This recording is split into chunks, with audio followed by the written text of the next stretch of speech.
তো hello guys, welcome back my YouTube channel R S rider 07 ব্লগে। তো আবার একটা নতুন ব্লগ নিয়ে চলে এসেছি। আজকে যাচ্ছি একটি স্পেশাল জায়গায়। আর বেশ কিছুদিন আমার ইউটিউব চ্যানেলে কোনো ভিডিও আসেনি, কিছু কারণে ভিডিও আসেনি, বাট এখন আবার নিয়মিত ভিডিও আসবে। আশা করছি আগের মতো আবার তোমরা আমাকে সাপোর্ট করবে। তো চলো তোমাদেরকে গন্তব্যস্থলে পৌঁছিয়ে দেন বলি কোথায় যাচ্ছি।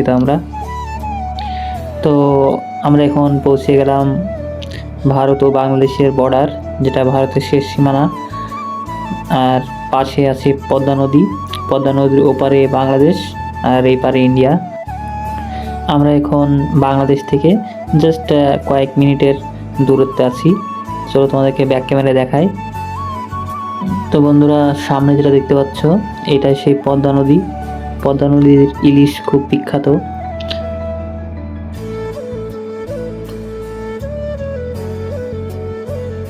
আমরা চলে যাচ্ছি নদীর তীরের দিকে, চলো যাই। সামনে একটা নৌকা আছে, ওটা অচল হয়ে পড়ে আছে, এখন আর চলে না। ওটা সাদা বালির চূড়া, ক্যামেরায় ভালো বুঝতে পারা যাচ্ছে না মনে হয়, বাট রিয়েলে আসলে দেখতে পাবে তোমরা সাদা বালুতে লোড। আর দেখতে পাচ্ছ এটাই হচ্ছে পদ্মা নদী। এখন জল কম, বাট বর্ষাকালে অনেক জল থাকে পদ্মা নদীতে।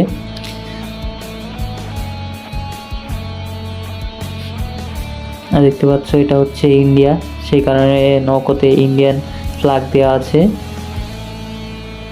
তোমরা চাইলে 100 টাকা করে নিবে এই লঞ্চে করে বা নৌকায় করে এই নদীতে ঘুরিয়ে নিয়ে বেড়াবে কিছুক্ষণ। তোমাদেরকে বাংলাদেশের বর্ডারটা দেখাতে নিয়ে যাবে, কারণ বাংলাদেশের বর্ডারটা এখান থেকে জাস্ট কিছুটা দূরে। তোমাদেরকে ব্যাক ক্যামেরা আমি দেখানোর চেষ্টা করছি। দেখো ওই দূরে যে মাঠগুলো দেখতে পাচ্ছ ওগুলো হচ্ছে বাংলাদেশের, বাট ইন্ডিয়ানরা এখানে আর্মি হেডকোয়ার্টার আছে, ওখানে আধার কার্ড জমা রেখে ওদিকেও চাষবাস করতে যায় ইন্ডিয়ার অনেক মানুষ।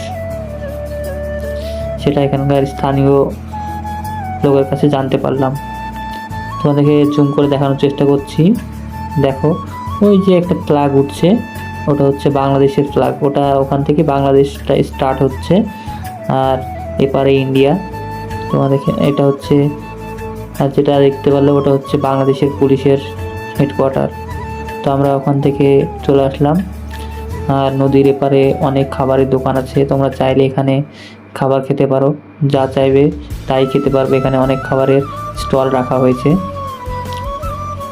আর এই খাবারের স্টলের জাস্ট পাশেই লেখা আছে আই লাভ জলঙ্গি। চলো ওখানে তোমাদেরকে নিয়ে যাই এবং দেখাই। তো এটা দেখতে পাচ্ছ এখানে আই লাভ জলঙ্গি লেখা আছে, কারণ জলঙ্গির থেকে অবস্থিত পদ্মা নদীটি। আর এখানে থাকার জন্য ব্যবস্থাও করা হয়েছে, সরকারের ভবন আছে, ইচ্ছা করলে এখানে তোমরা থেকে থাকতেও পারো। তো আজকে ব্লগটি এই পর্যন্তই। আশা করছি ব্লগটি ভালো লেগেছে। যদি ভালো লাগে তো আমাদের চ্যানেলটিকে অবশ্যই সাবস্ক্রাইব করে রাখবেন পরবর্তী ভিডিওর নোটিফিকেশন